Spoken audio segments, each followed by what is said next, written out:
मेहमानों को घर में बिठाना भी नहीं चाहिए। क्या तुमने कभी सोचा है कि कुछ मेहमान हंसते हुए आते हैं और जाते जाते तेरे मन का सुकून ले जाते हैं? क्या सोचो बेटा, क्यों ऐसा होता है? बेटा, ये बात किसी और की नहीं है, तेरी ही जिंदगी की कहानी है। कभी कोई रिश्तेदार तेरे घर आता है, चाय पीता है, खाना खाता है और जाते जाते तेरी मेहनत, तेरे बच्चों, तेरे हालात पर सवाल छोड़ जाता है। कभी कोई दोस्त आता है जो तेरी की पर खुश नहीं बल्कि जलन लेकर बैठा है। वो कुछ नहीं कहता लेकिन उसकी नजरें सब कुछ कह जाती हैं। और तू बेटा सभ्यता निभाता है, मुस्कुराता है और खुद से कहता है कि वो एक मेहमान है, उसे सहन करना चाहिए। आज मैं तुम्हें वो सच बताने आया हूँ जो शायद किसी ने तुमसे नहीं कहा। बेटा, जो मैं अब बताने जा रहा हूँ, अगर तूने समझ लिया तो तू लोगों को देखकर पहले जैसा नहीं रहेगा। क्योंकि हर मेहमान नहीं होता बेटा। कुछ लोग तेरे घर नहीं, तेरी ऊर्जा में घुसते हैं। नो बेटा, जरा सोचो, क्या हर आने वाला तेरे जीवन के लिए सही है?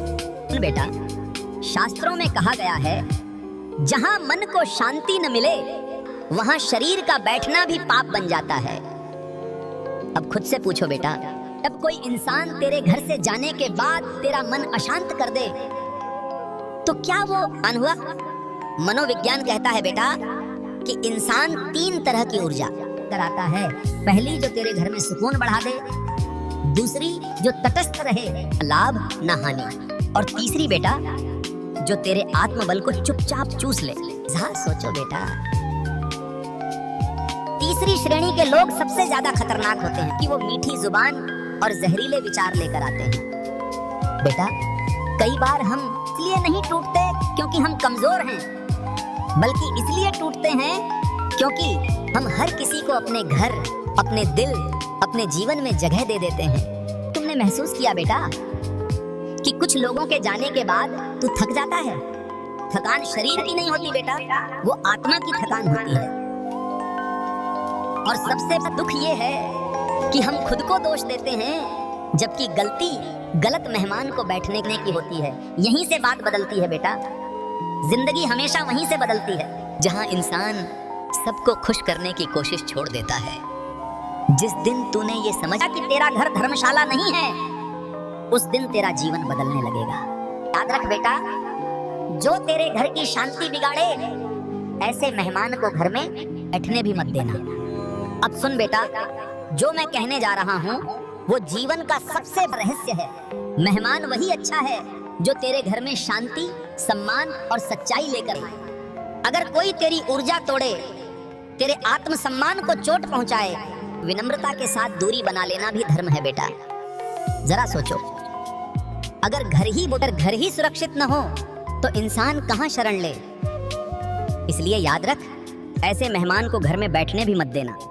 बाबा जी, क्या रसोई में बहाए आंसू सच में घर की खुशहाली रोक देते हैं? रसोई सिर्फ खाना बनाने की जगह नहीं होती, रसोई घर की आत्मा होती है। और जहाँ आत्मा रोती है वहाँ बरकत कैसे ठहरे? हमारे बड़े बुजुर्ग ये नहीं कहते कि रसोई में रोना नहीं चाहिए। इसका मतलब ये नहीं कि इंसान पत्थर हो जाए, बल्कि इसका यह है कि रसोई वह स्थान है जहाँ से पूरे घर की ऊर्जा बनती है। जो भोजन वहाँ बनता है वही ऊर्जा बनकर पूरे घर में फैलता है। अब सोचो बेटा, अगर उसी जगह आंसू गिरें, दुख भरे शब्द निकलें, मन भारी हो, तो वही भारीपन भोजन के साथ सबके शरीर और मन में चला जाता है। ये कोई अंधविश्वास नहीं, यह मन और ऊर्जा का सीधा नियम है। जब कोई स्त्री या पुरुष रसोई में रोता है तो वो सिर्फ अपना दुख नहीं बहाता, वो घर की शांति को भी कमजोर करता है। क्योंकि रसोई में बना भोजन सिर्फ पेट नहीं भरता, वो मन बनाता है, स्वभाव बनाता है, रिश्तों की दिशा। इसलिए शास्त्रों में रसोई को अन्नपूर्णा का स्थान कहा गया है। और जहाँ पे अन्नपूर्णा का वास हो, वहाँ निराशा, रोना और शिकायत टिक नहीं सकती।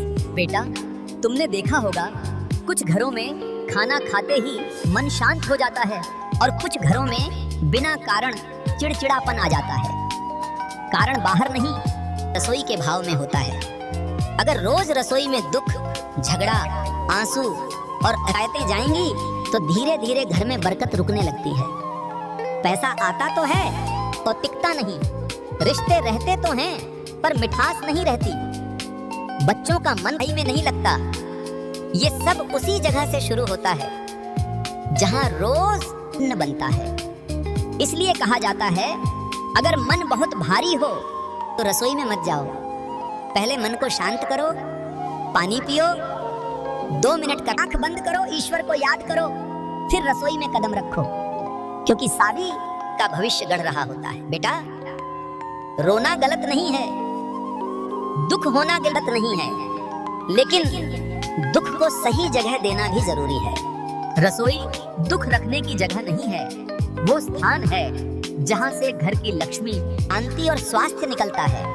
इसलिए बुजुर्गों ने कहा, रसोई में रो, दीप जलाओ, वहां मन साफ रखो, शब्द मीठे रखो, भाव शुद्ध रखो। याद रखना बेटा, जहां रसोई में मुस्कान होती है वहां घर में भगवान टिकते हैं, और जहां रसोई में आंसू गिरते हैं वहां बरकत धीरे धीरे रास्ता बदल लेती है।